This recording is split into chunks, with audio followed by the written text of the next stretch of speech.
வங்கக்கடலில் உருவாகியுள்ள டிட்வா புயலால் தமிழகத்தின் கடலோர மாவட்டங்களில் பரவலாக கனமழை பெய்து வருகிறது.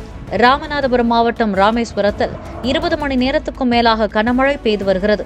30க்கும் மேற்பட்ட வீடுகளில் மழைநீர் புகுந்துள்ளதால் மக்கள் பாதிக்கப்பட்டுள்ளனர்.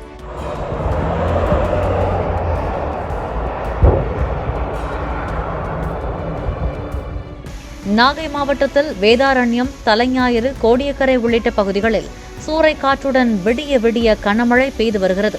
கடந்த 22 மணி நேரத்தில் கோடியக்கரையில் 20 சென்டிமீட்டர், வேதாரண்யத்தில் 14 சென்டிமீட்டர் மழை பெய்துள்ளது. பல இடங்களில் தாழ்வான பகுதிகளில் உள்ள வீடுகளை மழைநீர் சூழ்ந்துள்ளது.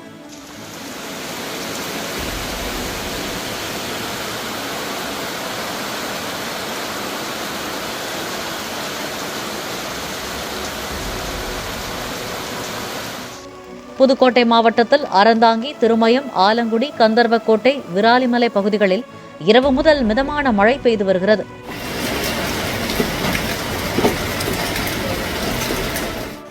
மயிலாடுதுறை மாவட்டம் சீர்காழி மற்றும் அதன் சுற்றுவட்டார பகுதிகளில் மிதமான மழை பெய்து வருகிறது. கடலோர கிராமங்களில் விட்டுவிட்டு மழை பெய்து வருகிறது. இதனால் பல பகுதிகள் மக்கள் நடமாட்டமின்றி வெறிச்சோடி காணப்படுகின்றன.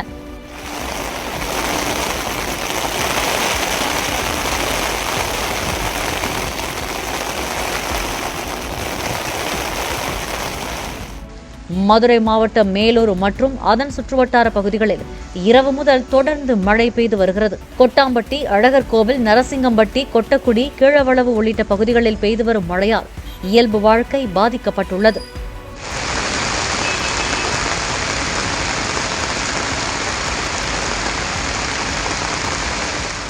டிட்வா புயலால் விழுப்புரம் மாவட்டத்துக்கு ரெட் அலர்ட் எச்சரிக்கை விடுக்கப்பட்டுள்ள நிலையில் விழுப்புரம், கோலியனூர், வளவனூர், விக்கிரவாண்டி உள்ளிட்ட பகுதிகளில் விட்டு மிதமான மழை பெய்து வருகிறது.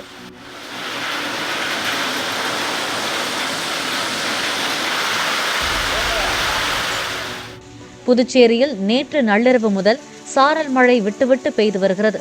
கடற்கரையில் இறங்க மக்களுக்கு தடை விதிக்கப்பட்டுள்ளது. அரசு மற்றும் தனியார் பள்ளிகளுக்கு விடுமுறை